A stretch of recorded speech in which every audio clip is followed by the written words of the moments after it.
Sabi ng Bible, the church is the body of Christ. At tayo po, being the body of Christ, we are all part of this body. May kani-kanya raw tayong mga function.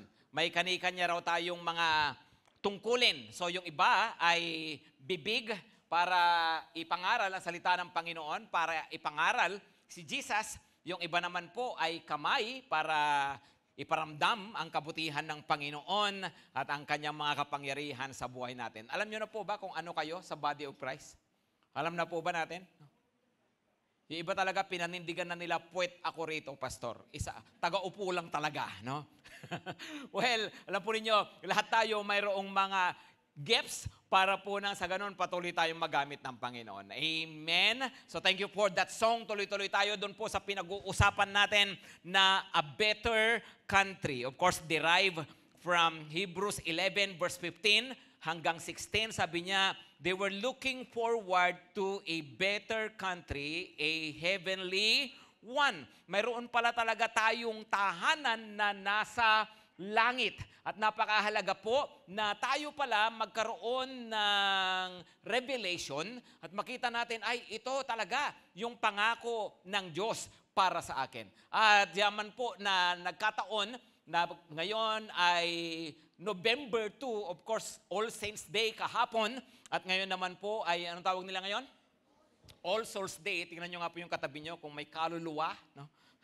So, lahat tayo po, of course may kaluluwa, no? Pero yung mayroong All Saints Day, para naman hindi raw maiwan yung iba, so mayroong All Souls Day. Anyway, since inaalala nga po itong araw ng patay, maganda nga pong pag-usapan din naman natin ang katotohanan tungkol sa kabilang buhay. Pakisabi muna ng malakas, katotohanan. Hindi ito kathang isip lamang at ito po ang sinasabi ng salita ng Diyos. Mayroon po muna akong ipapakitang ilang mga salita po dito sa inyo. At tingnan nyo lang po nga itong mga words na to kung nai-encounter nyo kapag kayo nag-Facebook, nagbabasa kayo. Napapansin nyo ba yung may ganyan? Halimbawa, pag tingin nila sensitive word, hindi nila isusulat ng buo, lalagyan nila ng asterisk, right? Nakikita nyo ba yan? May na-encounter kayong ganyan? Di ba halimbawa, rape, no? R, tapos asterisk, tapos PE, tapos sex, S, tapos asterisk, tapos X. I don't know how it helps, no? Naiintindihan ko, sabi ng iba, kasi yung word, masyadong sensitive yung word, so gagawin na lang na ganito. Alam mo ba, habang ginagawa mo yung ganyan, mas lalong na-highlight yung word? Hindi nga, tama. Mas lalo, sa halip na isang basahan na lang, mas lalo tuloy, napapansin mo na i-emphasize lalo. Pero bakit nga ba ganon? Kasi may mga salita na parang ayaw pag-usapan, parang tabu, medyo dapat iwas tayo dyan, ingat tayo sa ganyang mga salita. Pero teka muna, kung hindi pag-uusapan yung mga ganyan, lalo na sa loob ng church, paano po na tayong makakaharap ng totoo sa buhay? Kasi ang talaga po ito, reality ng buhay, right? Halimbawa, yun nga po, yung salitang killed. Yung iba, ang ginagamit nga nila salita ngayon, instead na killed o murdered, ang ginagamit nila ay unalive. Nababasa nyo ba yun? Unalive. Tinanggalan ng buhay, no? Of course, yan. Yung dead, di ba? Sige, may morbid, pero tayo bilang mga anak ng Diyos, yung mga salitang yan, hindi kinatatakutan. Pinag-aaralan natin kasi alam natin mayroon tayong dakilang pag-asa sa Panginoong Hesukristo. Amen, mga kapatid. So speaking of the afterlife, minsan, mayroong isang teacher sa Sunday school. By the way, dyan po sa kabila na building natin, andyan yung mga bata, ang tawag sa ginagawa nila ay Sunday school. So yung teacher, tinanong yung mga estudyante niya, yung mga bata, sabi nila, mga bata, alam nyo ba kung ano ang kailangan kong gawin para mapunta sa langit? Sabi ng mga bata, opo. Tapos sabi ng teacher, kapag ba ako nag-church lagi, nagbabasa ng Bible at nagpipray, mapupunta ba ako sa langit? Hindi po. Sabi ng mga bata. Sabi niya uli, kapag po ba ako nagpapakabait sa bahay, sumusunod kay mami at kay daddy, ginagawa ko yung assignment ko, naguhugas ng pinggan, mapupunta ba ako sa langit? Sabi ng mga bata, hindi po. Kapag ba ako tumutulong sa kapwa at mabait sa mga kaibigan, mapupunta ba ako sa langit? Sabi ulit ng mga bata, hindi po. Kung gano'n, ano ang dapat kong gawin para mapunta sa langit? Sabi ng mga bata, kailangan ka pong mamatay. No? Oo nga naman, no? Buti sila naisip nila yon, no? Kaya nga, para ka makarating sa kabilang buhay, dapat munang mamatay. Yun ang reality nito. O ngayon, ito po pag-isipan ninyo ito. Alin ang mas nakakatuwa sa Diyos? Kamatayan ng masamang tao o kamatayan ng mabuting tao? Sa tingin nyo? O ito na lang muna. Alin ang nakakatuwa sa'yo? Kamatayan ng masamang tao o kamatayan ng mabuting tao? Sino rito sa inyo natutuwa pag namatay ang masamang tao? Diba? Sino natutuwa pag namatay ang mabuting tao?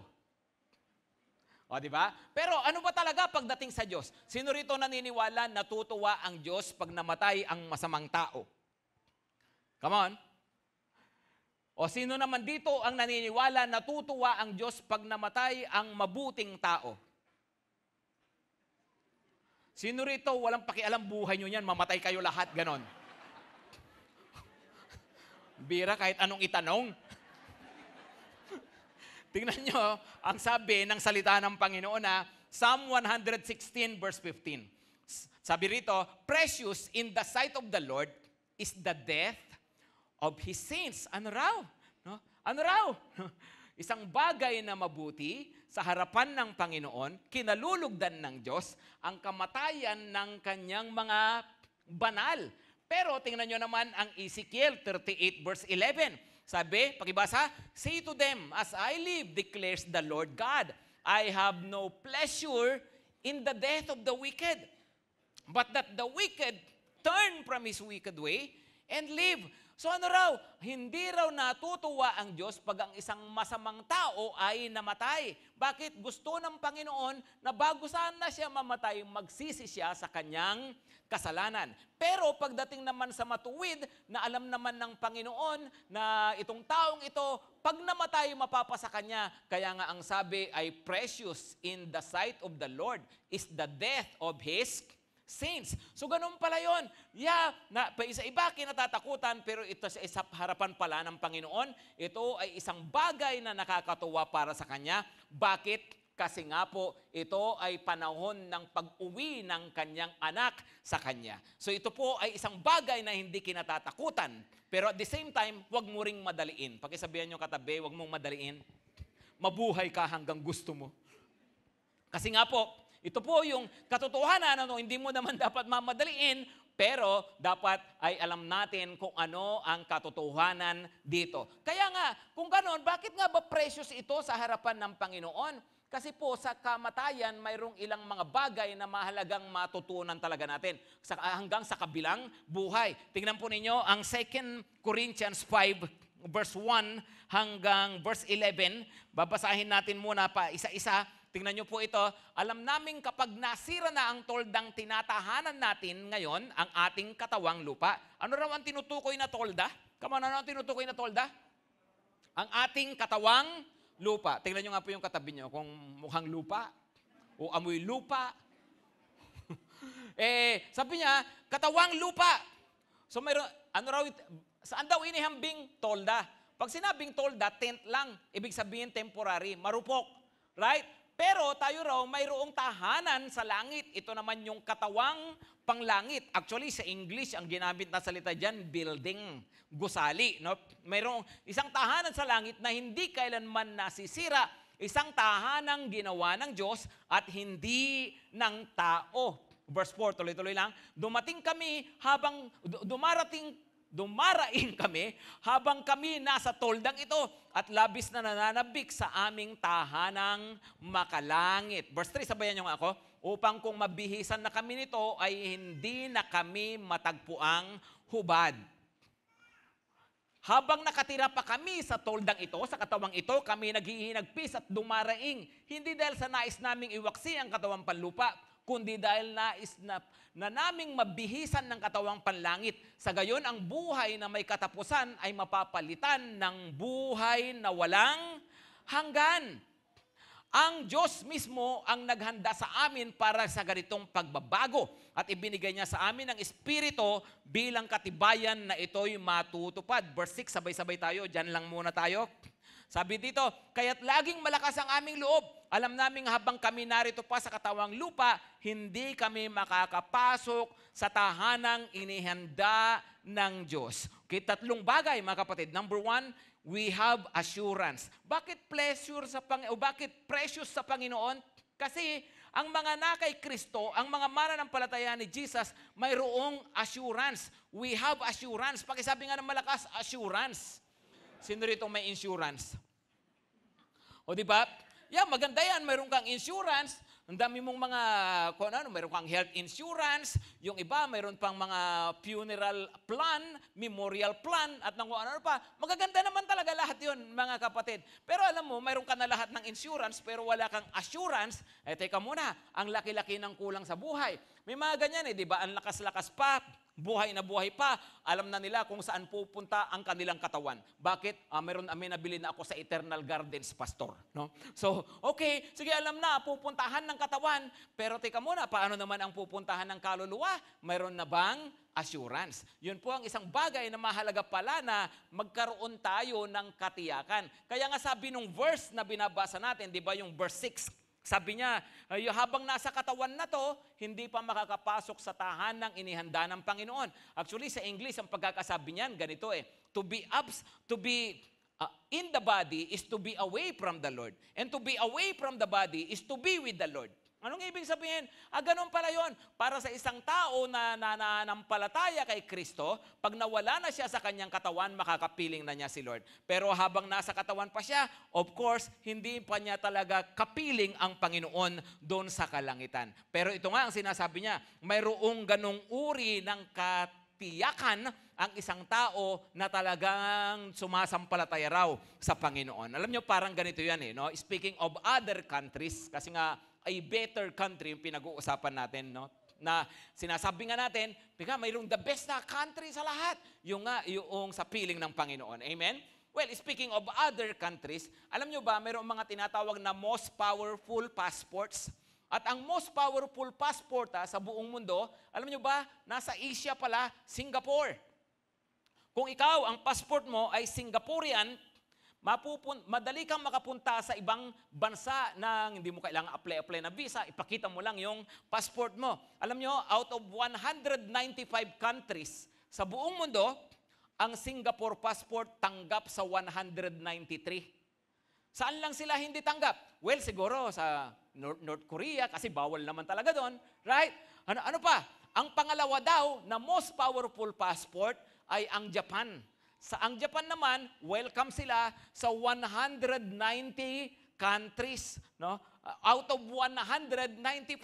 Imagine, yung Hapon pala, pupunta sa ganitong bansa, papakita lang niyang ganito, tanggap na siya agad. Hindi na, wala nang question yan. Most powerful passports. Pero alam ba ninyo, kung ano talaga, ang pinaka-powerful na passport sa lahat, walang iba kundi ang Christian passport. Bakit? Kasi ang Christian passport, yung ibig sabihin nun, yung isang tao na mayroon talagang Kristo sa puso, nananahan sa kanya si Jesus, alam nyo ba?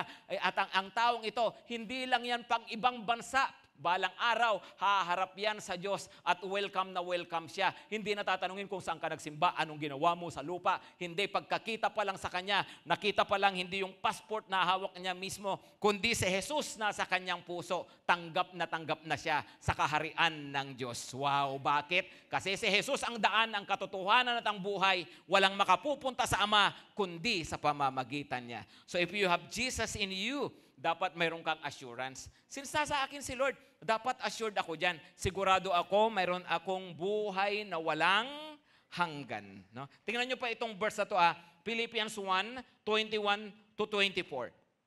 Philippians 1:21-24. Sapagkat para sa akin, ang buhay ay para kay Kristo at ang kamatayan ay pakinabang. Sabi niya, to me to live is Christ and to die is gain. Kung ako'y mananatiling buhay, ito'y kapakipakinabang sapagkat marami pa akong magagawang mabubuting bagay. Hindi ko ngayon malaman kung alin ang aking pipiliin. Na-confuse pa si Apostol Pablo. By the way, matanda na siya nito. Ang dami na niya nagawa para sa Panginoon. Malapit na rin siyang mamatay. Pero sabi niya, kapag namatay ako, sigurado ako pupunta na ako kay Lord No? So hindi pala ang isang tao, pag namatay, andyan lang yung kanyang katawan, tapos yung kaluluwa niya, andyan lang din. Hindi ganun yun. Sigurado siya, sabi niya, pag ako kasi namatay, titira na ako sa piling ng Panginoon. Kaya hindi ko alam kung anong pipiliin ko. Pero sabi rin niya, pwede rin andito muna ako kasi nga habang andito pa ako sa lupa, may mas magagawa pa ako, makakapaglingkod pa ako. Verse 23, pakibasa po, may pagtatalo sa loob ko, nais ko nang pumanaw sa mundong ito upang makapiling si Kristo sapagkat ito ang lalong mabuti. Verse 24, ngunit alang-alang sa inyo, mas kailangan pang manatili ako sa buhay na ito. So bakit niya nasasabi yun? Kasi nga mayroon siyang assurance. Mayroon talaga siyang katiyakan. Alam nyo, isang bagay yan na dapat kung ikaw sumasampalataya talaga sa Panginoon, sigurado ka. Mayroon kang assurance. Di ba katatapos lang ng undas, so may mga nagdumalaw ng sementeryo. Right? Nakita natin yung mga lapida. Ano ang karaniwang mga initials na nakasulat sa lapida? Of course, may DOM, ano pa?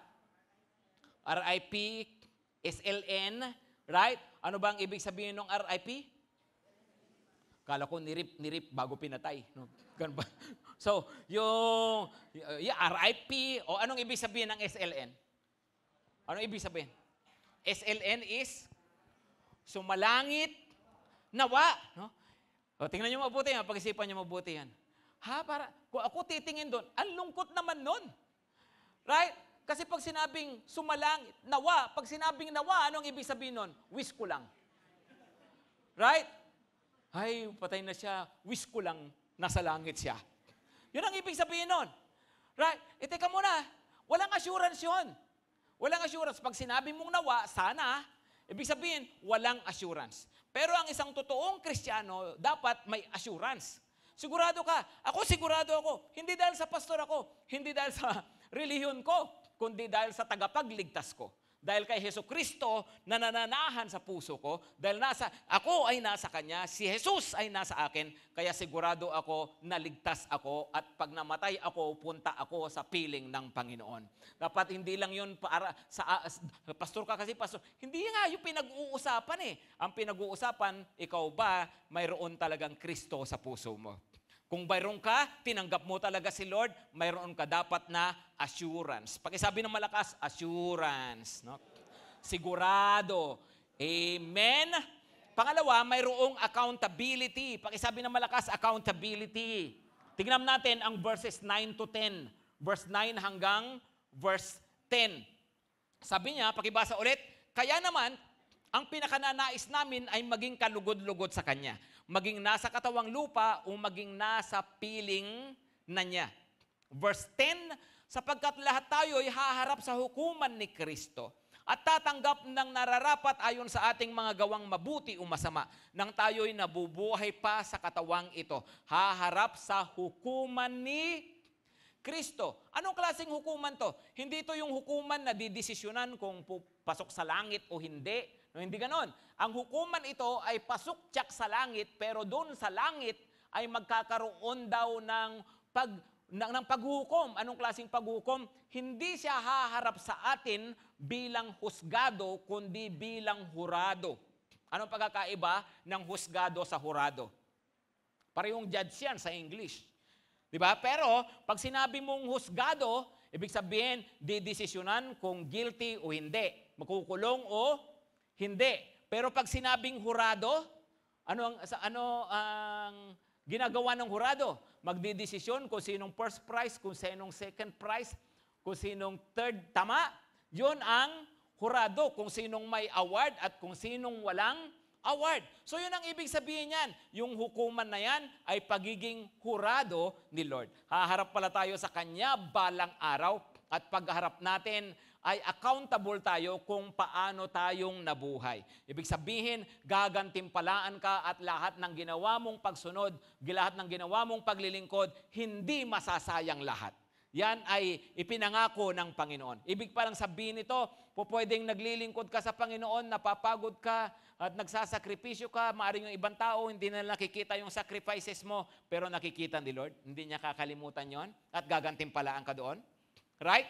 Maaring yung iba ay hindi na-appreciate, nakakantsawan ka pa sa paglilingkod mo sa Panginoon, hindi ka makakita ng encouragement sa ibang tao. Pero, iba si Lord, no? Siya, hindi niya namimiss Hindi niya nakakaligtaan yung mga ginawa mo. Lahat ng bagay na yan ay alam ng Panginoon. At lahat ng ginawa daw natin sa Kanya ay mayroong gantimpala. Lahat ng effort mo, lahat ng mga ginawa mo, lahat daw ng yan ay gagantimpalaan ng Panginoon. Amen ba? Amen, no? Pero sabi niya, mabuti man o masama. Ibig din sabihin pala, pagharap din natin sa Panginoon, ay pwedeng ma-rebuke din tayo. Ibig sabihin, mapagsabihan. At doon makikita, ikaw ha, magmula nung ikaw ay maging Kristiyano, hanggang ngayon mayroon kang alagang kasalanan sa buhay mo na hindi mo hanggang sa mamatay ka na, hindi mo na talaga binitawan. No? Pet sin ang tawag doon, mga kapatid. Ingat sa pet sin, ha? Yung mga alagang kasalanan. Di ba na hindi na natin binitawan sa ating mga buhay. Right? Yung mga ganon, yung mga pagkukulang din natin sa Panginoon. Kaya nga accountable tayo sa Panginoon. Kaya nga ang sabi ni Apostol Pablo, kaya ang pinakahahangad namin. Actually, kahit sa Pilipos, yun pong isang salita pa niya, sabi niya, I am eager to be like Jesus. Anong ibig sabihin nun? Yung pinaka-ambisyon ko, pinaka-gustong-gusto ko talaga sa buhay is to be pleasing to the Lord. Hangarin daw natin nawa, kung meron tayong ibang mga gusto sa buhay, of course, natural lang naman yun, may mga pangarap tayo, may mga gusto tayong maabot, nawa isa sa pinaka-gustong-gusto nating maabot sa buhay natin, maging kalugod-lugod sa Panginoon. Mabuhay tayo talaga ng matuwid at tama sa harapan ng Diyos. Amen? Nag-uumpisa tayong madaming mali, nag-uumpisa tayong ang daming mga kasalanan sa buhay, pero habang tumatagal, yung mga yan itinutuwid ng Diyos kasi binabago tayo ng Panginoon. Hindi na pinag-uusapan dito kung paano ka nag-umpisa, kung ano yung bigat ng kasalanan mo dati nung nag-umpisa ka, kung gaano karami o kung gaano kakunti. Ang importante, habang nakakakilala ka sa Panginoon, ikaw ba ay natutuwid ng natutuwid at nababago ng nababago ang buhay. Kasi po, yun ang gusto ng Panginoon bago tayo humarap sa Kanya. Amen? Okay, number 3 po. Last. Assignment. We have, number 1? Assurance. We have accountability. And number 3, we have assignment. Tingnan niyo po yung verse 11. Verse 11. Read it aloud. Kaya nga, dahil may takot kami sa Panginoon, sinisikap naming hikayatin ang mga tao na manumbalik sa Kanya. Alam ng Diyos ang tunay naming pagkatao at inaasahan kong kilala rin ninyo ako. Tingnan niyo po yun. Sabi niya, kaya nga, sa verse 10, sabi niya ay, merong pagharap kay Kristo, mananagot tayo. Tapos verse 11, kaya nga, dahil may takot kami sa Panginoon, sinisikap naming hikayatin ang mga tao na manumbalik sa Kanya. Yun yung assignment. Magamit daw tayo ng Panginoon para yung ibang tao lumapit sa Diyos. Last Sunday, Pastor Darwin was talking about us being ambassadors of Christ. Di ba na? Ito pala tayo. Meron tayong assignment sa mga tao sa paligid natin na sila ay mailapit natin sa Panginoon. At diyon, sabi ni Apostol Pablo, habang nabubuhay ako, ito talaga yung ginagawa ko. Kasi nga po, bakit nga ba importante itong assignment na to? Babalik tayo doon sa Ezekiel 33 verse 11 na ang sabi niya, sabi ni Lord, I have no pleasure in the death of the wicked.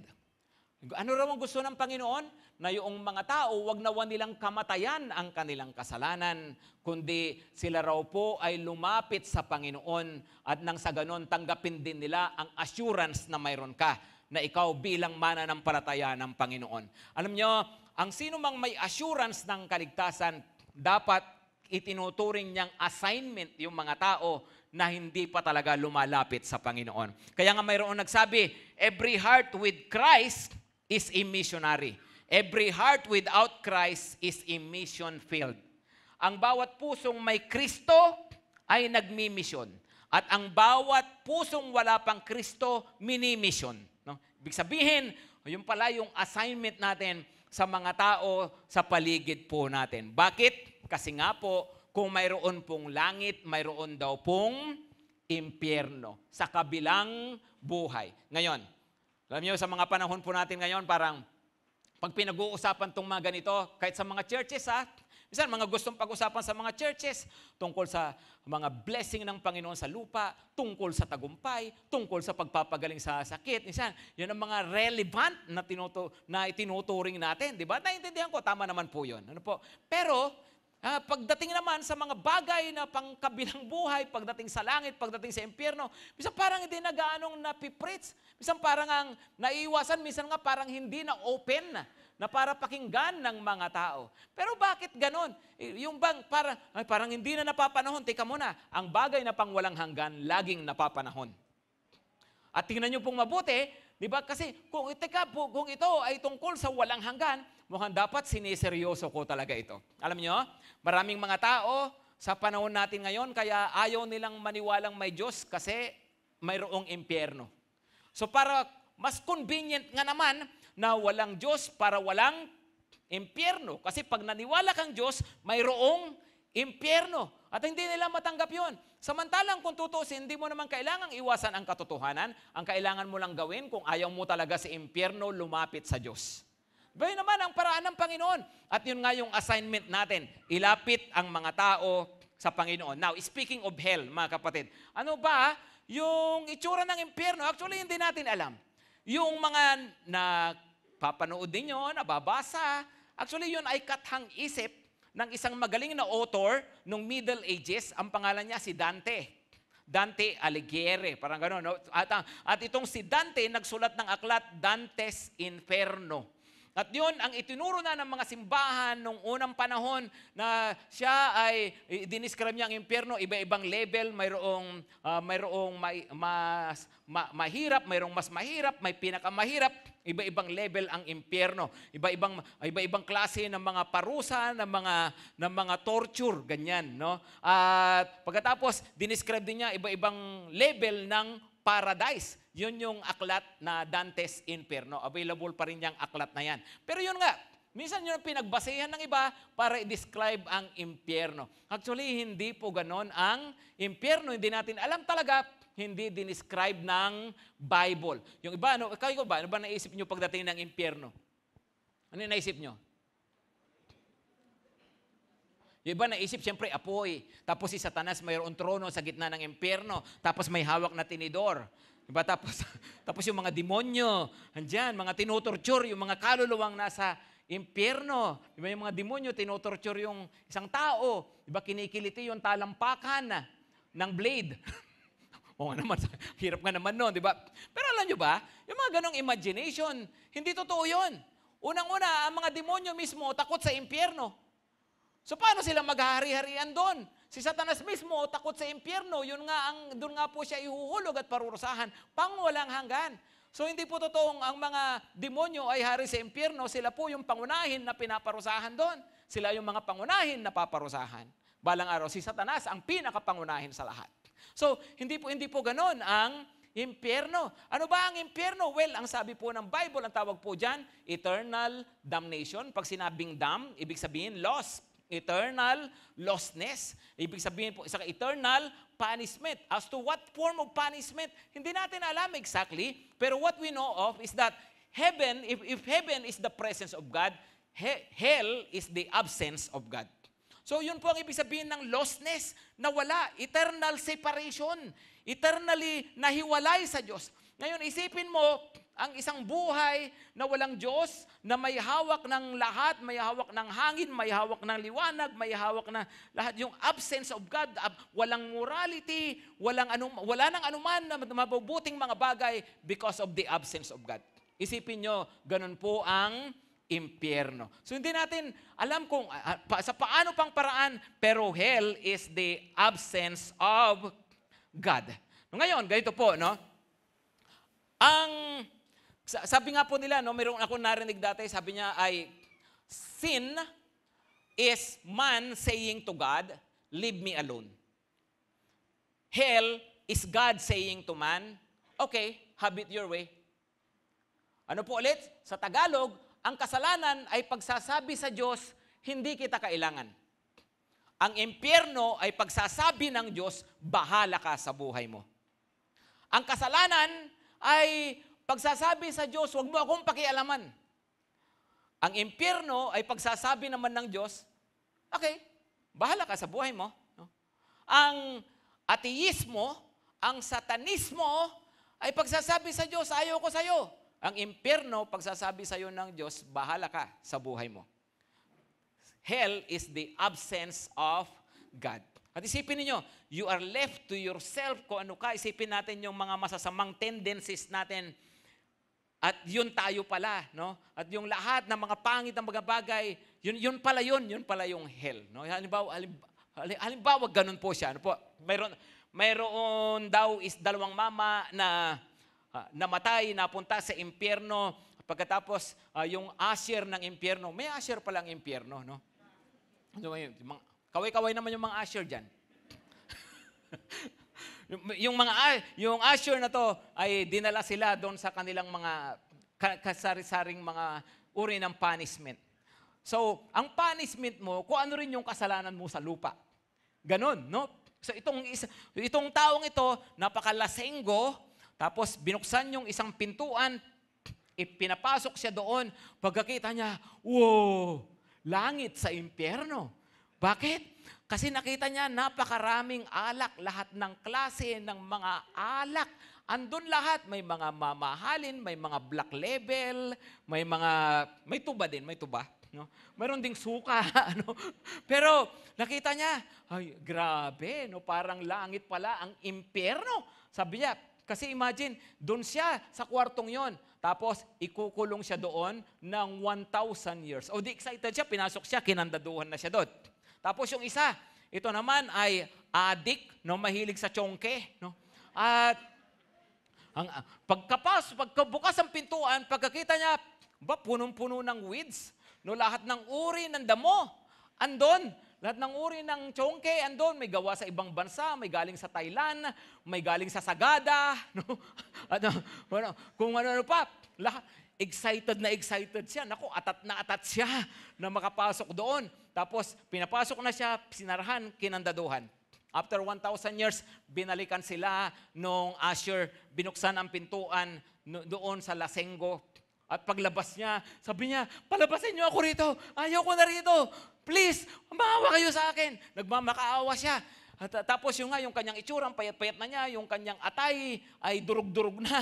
Tapos, yung kanyang katawan, punong-puno ng kanyang sariling suka at ng kanyang mga dumi-dumi. Kasi nga sa kanyang mga kalasingan, ang baho-baho na niya, puno siya ng ihi, ng ano, yung kwarto na yun, punong-puno ng kanyang ihi, ng kanyang dumi, ng kanyang suka, basag-basag ang mga bote, at talagang hirap na hirap siya doon. Kaya sabi niya, please lang, palabasin niyo na ako rito. Sabi sa kanya, hindi, diyan ka na talaga panghabang panahon. Pinapasok siya, kinandaduhan na siya doon.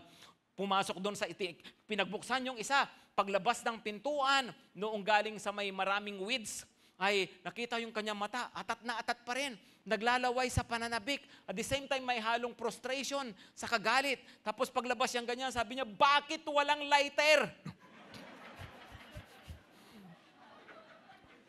Oo nga naman, aanin mo, anda mo kung walang posporo.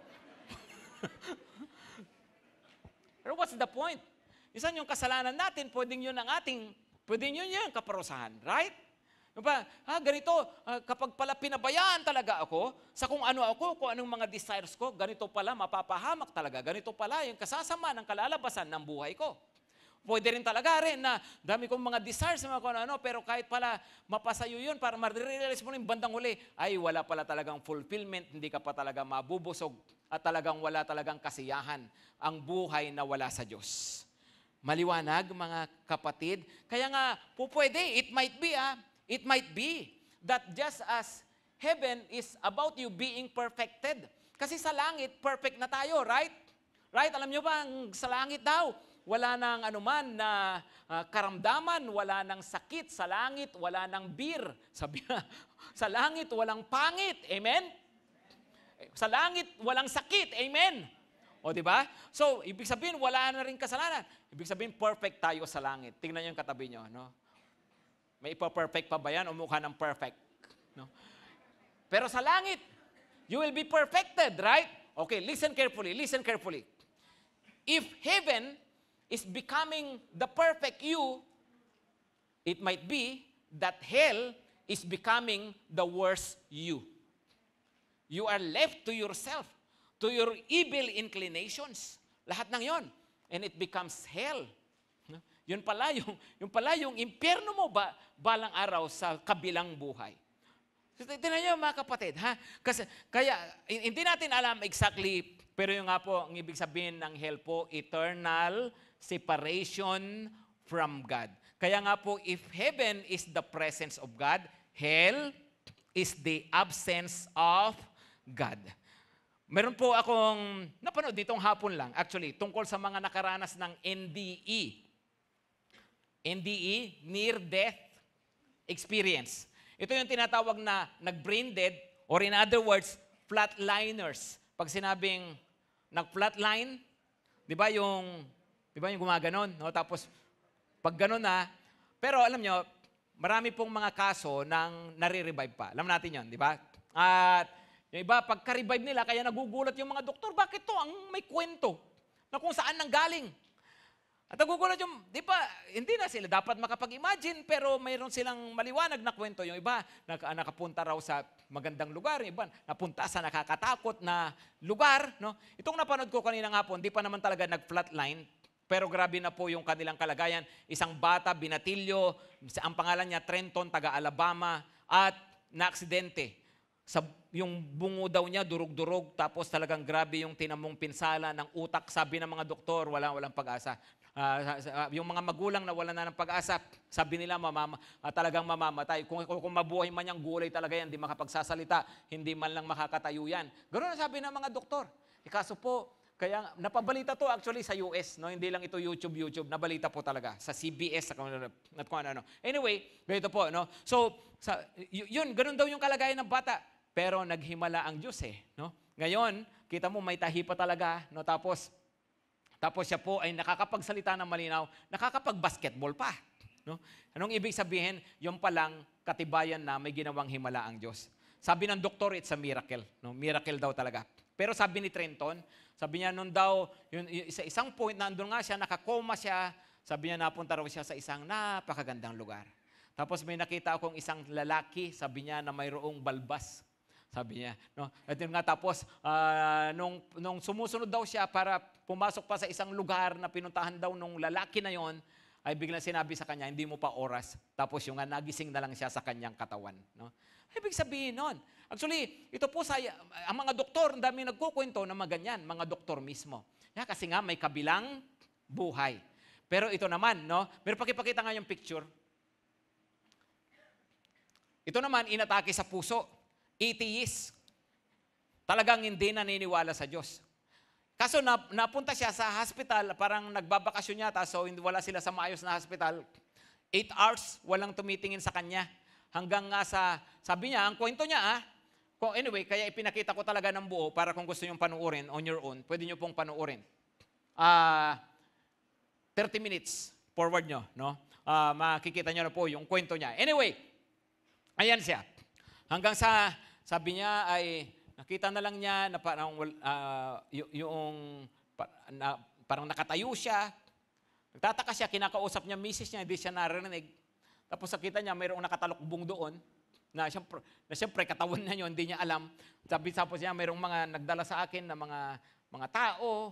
Tapos sumunod lang siya hanggang sa palayo ng palayo, hanggang sa yung pinupunta nila ng lugar, hanggang sa naging sobrang nakakatakot na, hanggang sa yung mga tao na kasama niya, at nadagdagan ng maraming tao na mga kung ano nang ginagawang masama sa kanya. Mga binubugbog siya, sinasaktan, kinakagat, kung ano na raw ginagawa sa kanya. Tapos sabi niya, maliban sa physical pain, yung mga hirap ng kalooban, yung mga pambabastos na ginawa raw sa kanya, ang hirap na hirap daw yung kanyang kalooban habang andun siya. Tapos ang sabi niya, nung andun daw siya, I felt so alone. No? I felt so alone. Not alone na in the sense na kasi andiyan naman yung iba pa nga, na nananakit nga raw sa kanya, pero I felt so alone, bakit all my life I had been selfish. Na hindi pinawaliwala ko ang Diyos ngayon. Ito ako, mag-isa, kawawang-kawawa. Tapos, yung nga, nakita rin niya na yung ibang mga tao, ganun din, na mga tao rin na mga kagaya niya, na ganun din ang mga naging buhay. Tapos, they were left to their cruelty and to their selfishness. Kaya nila nagagawa pala sa akin yon. Sabi niya, kasi nga lahat ng masasamang tendency, inilabas na ng mga tao pagdating doon. So sabi niya, I was so alone, tapos abuti na lang daw, yun nga po, to cut the long story short, ay tumawag daw siya sa Panginoon hanggang nga po nabuhay siya, kaya po siya nakapagkwento ng ganyan. Atheist po yan, atheist. Ano po? At yun nga po, pinapakita, nga talaga, mayroon palang kabilang buhay. Na itong kabilang buhay na to, either langit o impyerno. Kaya nga mayroon tayong assignment. Pakisabi ulit ng malakas, assignment. Mayroon tayong assignment, amen? Mga kapatid. Kaya nga po, ano ang assignment natin? Yung mga tao madala natin sa Panginoon. Mga mahal natin sa buhay. Alam niyo, minsan, ang mga tayo, hanggat yung mahal natin sa buhay, okay naman, hindi naman adik. Hindi natin sila gaanong inaalala. Hindi natin iniisip na mailapit sila sa Diyos. Hanggat hindi naman nagluloko, wala namang problema. Hindi natin iniisip ilapit sa Diyos. Pero teka muna, hindi naman pinag-uusapan dito kung adik o hindi, nag-aaral bang mabuti o hindi. May future, maayos ba yung buhay o hindi? May masagana ba ang buhay o hindi? Hindi yun ang pinag-uusapan. Ang pinag-uusapan po dito, kaluluwa. Right? So kahit hindi adik yung anak mo, kailangan pa rin niyang lumapit sa Panginoon para sa kaligtasan ng kanyang kaluluwa. Amen? Kahit mabait naman yung asawa mo, no? Hindi yun ang pinag-uusapan. Mayroon siyang kaluluwa na kailangang ilapit sa Panginoon. Kaya nga tayo po, ay assignment natin ang mga mahal natin sa buhay para po sila lumapit sa Panginoon. Amen? Kaya nga po, we share the gospel. Alam niyo, you can invite. I encourage you po sa susunod na linggo, habang pinag-uusapan pa natin tong topic na to, tungkol po sa a better country, habang pinag-uusapan pa natin tong langit at mga tungkol sa buhay sa kabila, habang pinag-uusapan natin to, ini-encourage ko po kayo, ipag-invite ninyo talaga ng inyong mga kaibigan, ng inyong mga mahal sa buhay, habang ito pa topic natin. Kasi po sa susunod, munito-munita na ang pag-uusapan natin. Ha? Kaya samantalahin nyo na, mag-invite na kayo. Maliwanag mga kapatid. Pero ano pa? Ano pa ang pwede natin gawin? Nito lang din po, na may pinapanood ako. By the way, 3 services tayo. So pagbigyan nyo na ako, nagre-relax ako. Nagpapaantok din minsan, so nanonood, no, para ma-relax. No? Anong gusto nyong gawin ko? Dapat pastor, kasi pastor ka, nagbabasa ka lagi ng Bible. Pagkatapos mag-preach sa umaga, magbasa ka ng Bible. 3:00, mag-preach ka, tapos magbasa ka ulit ng Bible. Bago mag-5:30, ganon? Hindi, nanonood ako ng TV. Anyway, minsan pinapahinga, siyempre, tinutulog. Anyway. Ayan. No, so yung isa pang pangyayari nga, no, na sa Europe. Sa Europe kasi magulo ngayon. May mga nangyayaring kaguluhan, nababalitaan nyo naman, di ba? Pero may magandang nangyayari, revival. Nagkakaroon ng spiritual revival. Kanina napanood ko tungkol sa France.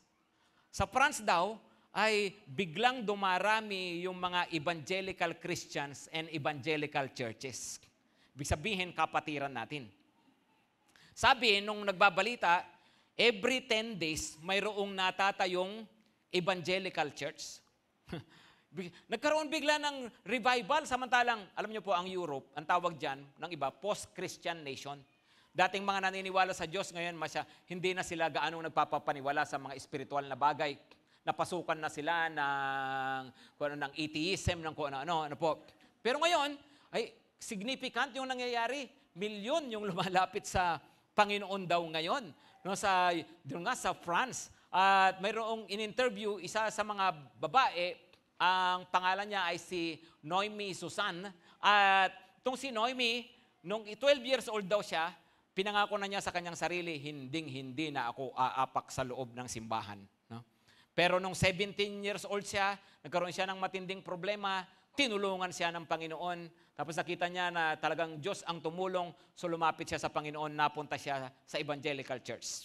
Hanggang nga sa naging sunod-sunod na yung kanyang pag-church at naglingkod siya sa Panginoon. Alam nyo, isa sa mga ginagawa niya, at sabi rin nung nag-uulat na ang ginagamit daw pala ng Panginoon na matindi rin sa France ngayon ay yung kagaya ng ginawa ni Noemi. Gumawa siya ng page para ipangaral, i-share si Lord. Sabi niya, wala akong mukha doon. No, hindi ko pinapakita mukha ko. Sabi lang niya, tungkol sa salita ng Panginoon. At alam nyo, yun ang ginagamit daw ng Diyos sa Gen Z ngayon doon sa France. Yung isa sa paraan na ginagamit niya. Isa lang ha, yun nga po, yung social media. You see, kung tayo, alam mo, of course, we can invite people, right? Pero isa pa pala, na kung ikaw ay gustong maglingkod sa Panginoon, alam nyo, kaysa kung ano-anong pinagpupupos natin, kaysa kung ano-anong at the moment ka dyan, no? At kung ano-ano pang mga puro sakit sa mapa ng loob yung pinupost natin, alam niyo may social media ka na rin lang, ipagamit mo na para kay Lord. Pwede ba mga kapatid? Sino rito sa inyo nagpa-follow ng GTC page? Pina-follow nyo, no? Come on mga kapatid, taga-GTC tayo, i-follow natin. Amen? Pero wag mo lang i-follow. I-share mo na rin, right? Right? Bakit ba tayo nagbibideo? Kasi nga, ang intensyon natin, para nang sa ganon, ito ay maipalabas natin, marinig din ng iba ang salita ng Diyos. Ngayon, pakinggan nyo po ito. Ako, ang mas gusto ko ganito, Lord, na parang ang GTC maging parang Victory Church. Ano ang ibig ko pong sabihin doon? Na sa Victory kasi, kilalang kilala ang church, pero hindi gaanong kilala ang mga pastor. Yung gano'n, na makilala ang GTC, di bali na kung sino man yung pastor dyan, kahit sino pa magsalita yan, total yung pastor dyan, kahit gaano ka-cute yan, mawawala din naman yan, balang araw. No? Hindi, it's not about me. It's about the church. Bakit? Kasi ang church, nagdadala ng mensahe ng Panginoon sa mga tao para sa ikaliligtas ng mga tao. Hindi daan ng kaligtasan ang church, pero ang daan ng kaligtasan si Jesus at ipinangangaral natin si Jesus. Kaya kahit sino ang tumayo dito, dapat po na ipapangaral, alam natin ang pinapakinggan natin salita ng Diyos. Amen, mga kapatid? So how about that? Pwede ba yun?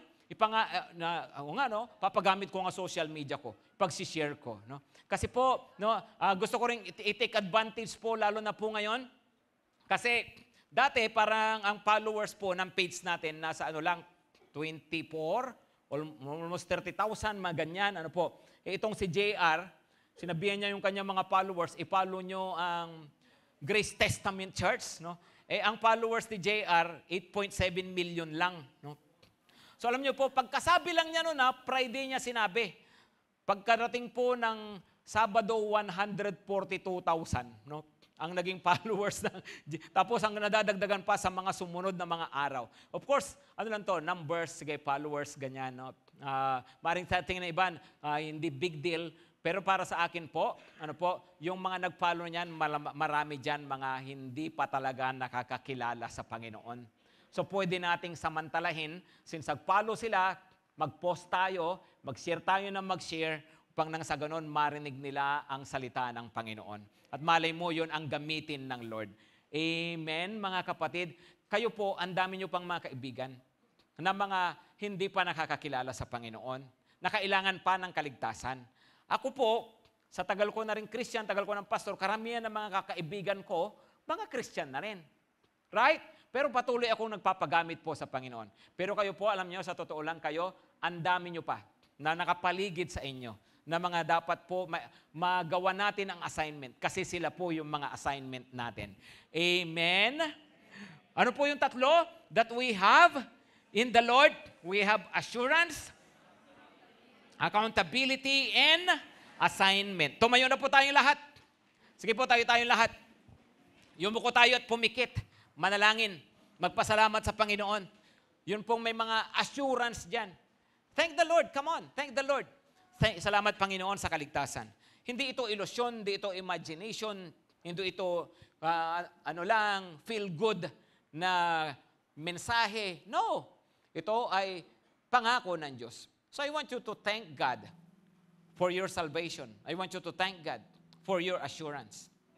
Ngayon, kung sino man dito wala pang assurance, gusto ng Panginoon na ibigay sa iyo ang kaligtasan na to. Hindi ka pa ba tiyak? Kapatid, kung ikaw tinanggap mo na si Lord, tiyak ka na, ha? Hindi mo kailangan ulit-ulitin to. Dapat, angkinin mo na yan, yung assurance na yan.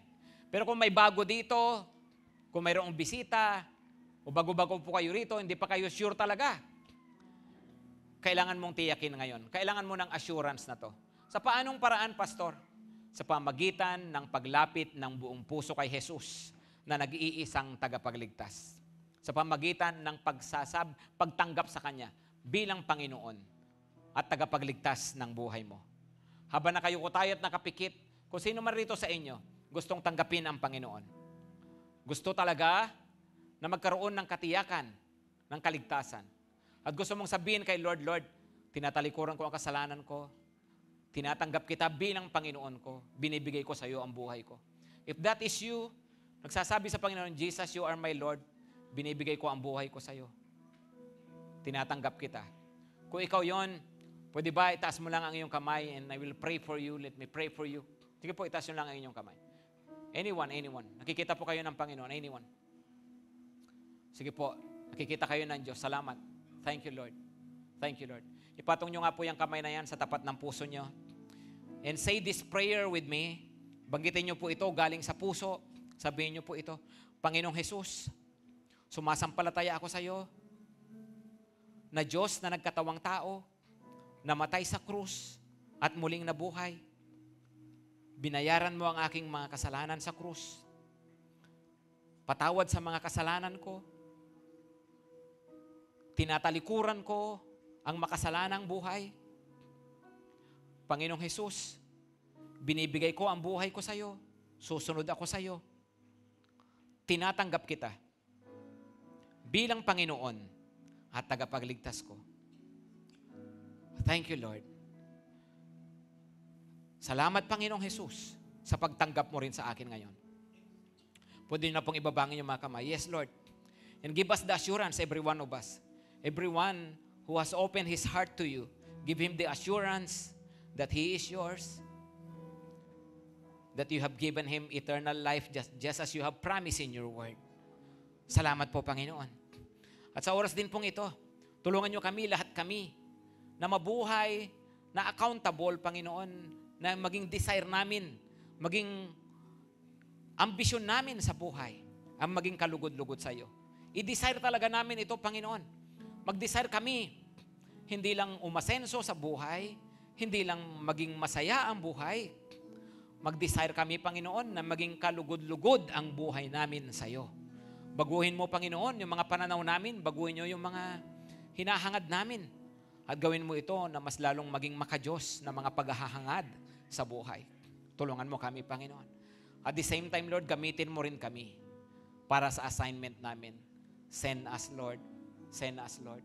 If that is you, kapatid, at gusto mong paggamit sa Panginoon, gusto mong sabihin sa Panginoon, Lord, papagamit ako sa iyo. Magdadala ako ng kaluluwa sa iyo. Mag-i-invite ako, Panginoon. If that is you, sabihin mo, yes, Lord, use me. Come on, that word is powerful. Basta galing sa puso, sabihin mo, use me, Lord. Yes, Lord. Yes, Lord. Opo, Panginoon, gamitin mo po kami. Iligtas mo pa ang maraming tao sa pamagitan namin. Iligtas niyo po ang mga mahal namin sa buhay, Panginoon. Gamitin mo kami, Lord. At basbasan niyo po kami ngayon.